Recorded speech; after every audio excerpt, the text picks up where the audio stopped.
Paul ABADIE is described as a master builder on Wikipedia, but he was trained as an architect. And well, a good architect should be, I think, also some kind of a master builder, or at least this was the case until Alberti.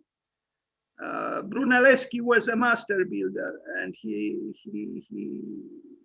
at that time, the conception of the architect, sitting on an ergonomical chair at a drafting board or in front of the computer was unknown. Anyway, Paul ABADIE. Paul ABADIE apparently also contributed to the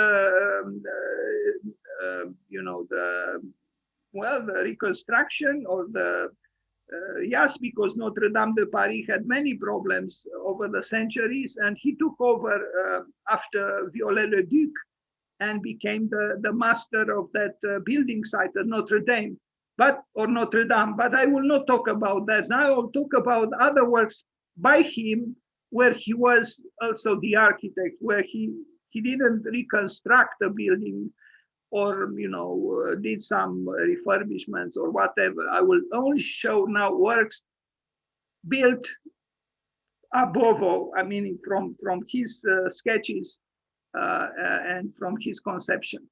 This was the man, Paul ABADIE, elegant and kind of assured of himself. He obviously was important if at that time, he had photographs made of him and quite, elaborated. You see his left arm is on a book, and, he's a thinker and a doer. As Gaston Bachelard said, the man of thought should act like a man of knowledge, and the man of knowledge should act like a doer. So the thinker and the doer should complement each other in the same person. But here he looks rather like a banker. Anyway, and this so-called banker actually built many churches. In fact, you are going to see only churches, with the exception of a lycée, a college or a high school.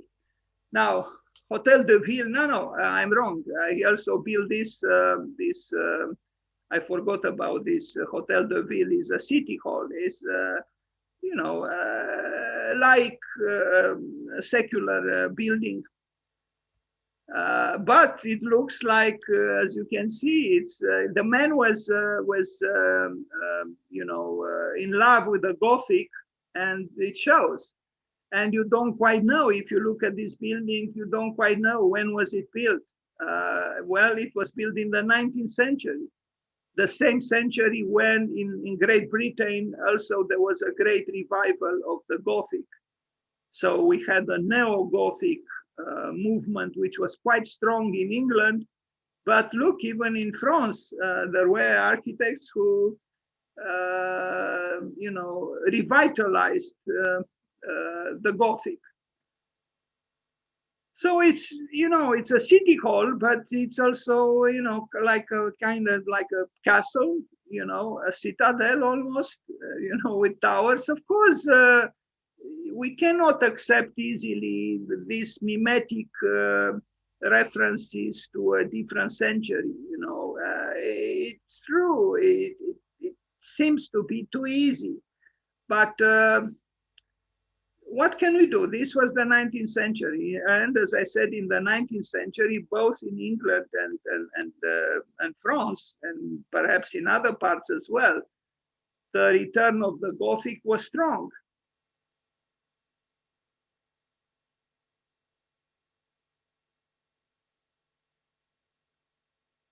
Now, a church, Saint Ferdinand de Bordeaux in Bordeaux, 1862, 1867. I think he was a convincing and convinced builder, maybe not a very great innovator, but I understood in the past years his oeuvre began to be reconsidered, and he's seen highly now. And from what I see, I didn't visit his buildings. Yes, it's an architecture that you don't quite know for sure when it was built, but you cannot say that it is, unbearably significant or ugly, or I don't know how you want to describe it. Église Notre-Dame de Château, another church. This one is a little bit funny. I think, I mean, this one probably I would have said that it's, but also maybe because it's so clean, I probably would have thought that it is, 19th century or so. Anyone newer, because it doesn't have, I don't know, the proportions seem to be wrong, and its cleanness, it doesn't have that patina of authenticity. It certainly doesn't show that it was built in the 12th century. No, it's much newer, and it's the 19th century. But from the back looks better, or from this angle, or at night maybe a little bit, but that rose window is too big for that little facade, I think. Anyway, but in this postcard, I kind of like it, because the postcard has a patina, and so time is present, on the postcard, even if it is not so present in the building itself, in the images you saw. There is a crash, on the left. Anyway, yeah, from this angle is okay, I think, and even from this angle, but not so much from the front facade. I would say it's a smaller church, then that's why it's a church. It's not a cathedral. The French have so many, Now is another one built by the same master builder, Église Sainte-Marie de la Bastille à Bordeaux, again, with an impressive tower. And this impressive tower you'll also see in the case of another architect that I'm going to present today. I don't know. I mean, he built a lot of churches, and obviously, plus this, what I'm going to show you today, what I am showing you today is really a very small number. I only show the buildings where he had the conception, so he erected these buildings from the very beginning. But he has a large list of works where he was working on existing buildings, doing various changes and so on, like he worked for Notre Dame de Paris. I will end this presentation with a famous work in Paris that all tourists rush to, and that's why it's unbearably busy around that basilica, and also inside. Anyway, so Église Notre-Dame de Bergerac, kind of similar to the previous one. I don't know. I think it is very rewarding to build churches. Unfortunately, not every part of the world can benefit from the chance to be creative when you build churches. And I'm talking about my own country, where the church is very dogmatic and doesn't allow for creativity at all. Anyway, on the other hand, you could say, well, here there isn't so much creativity either, because it's the medieval, the Middle Ages dogma that is implemented. Yeah, in this case, to an extent, perhaps yes. But still, some impressive things are done. Like here, if I didn't know it was built in the 19th century, I would have said this was built in the 12th century, and I would have been wrong. Well, this facade maybe would have made me say that it is a newer work, not just because it's very clean, but also the ornamentation is kind of facile, and too decorative. Église néo-romane Saint-Georges in Mussidan. This one also, you know, it has the patina of time. It is you know, it looks convincingly old, but it's not so old. It's the 19th century. So, sorry, this one is another building, and I meant to erase it, and I forgot. It's also by him, but it's not the building house door you already saw. This is rather a temple. And an image of the church. I began with two images earlier, and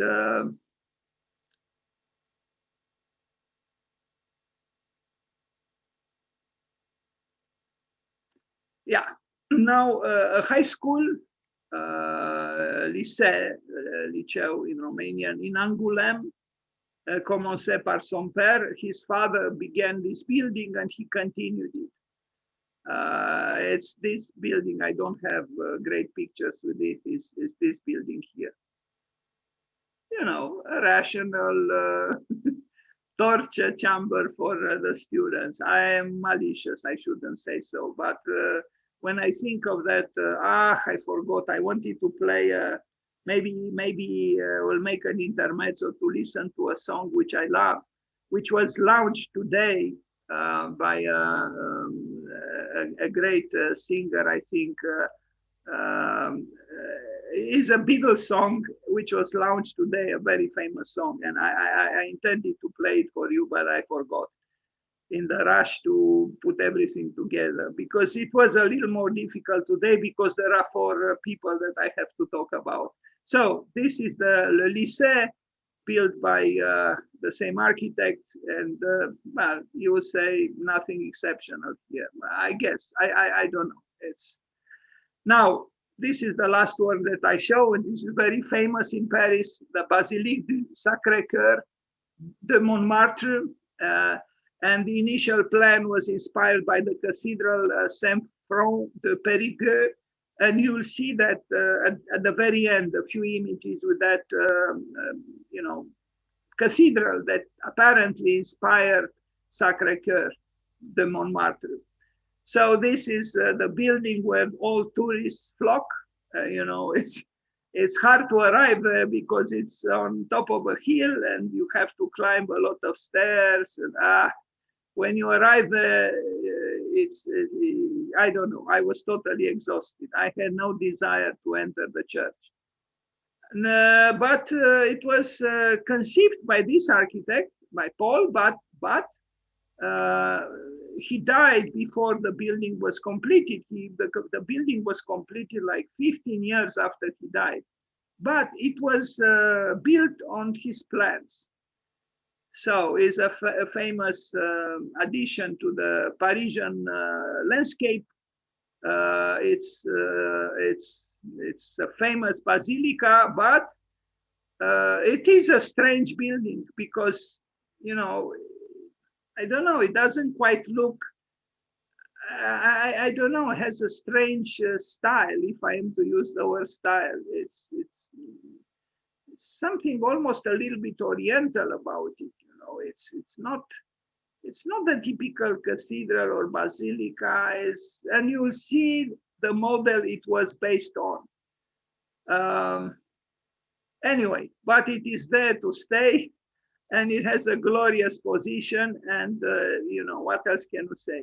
It will never, unless the end of the world will come, that building will be here or there forever. Now, it was based on La Cathédrale Saint-Front de Périgueux, and you'll see what apparently inspired him to build a building in Paris. It's different, but you know, the top part of those cylinders has something similar. It has the same feeling. I don't know though. I should have checked. It's probably easy to find out on the web when this was built. You know, early, of course, since it influenced Sacré-Cœur, but I don't know when. Even this one is a little bit strange, but it has something almost, I'm thinking a little bit of Borobudur, you know. here on the top in Indonesia. Anyway, so this is the building that inspired the man whose birthday is today, and who also did many restorations for important churches and other kinds of buildings. But I will stop here with him.